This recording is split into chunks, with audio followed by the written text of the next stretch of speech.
этом видео украинская реактивная система залпового огня «Град» выходит из строя во время запуска.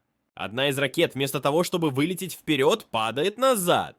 После короткой задержки и облака дыма ее реактивный двигатель неожиданно воспламеняется, вызывая взрыв, который повреждает другие ракеты, загруженные на грузовике. Примечательно, что и первая ракета также стартовала с задержкой зажигания двигателя и дымовым следом, что указывает на возможную общую неисправность. В настоящее время Украина импортирует 122 миллиметровые ракеты из Сербии и Чехии.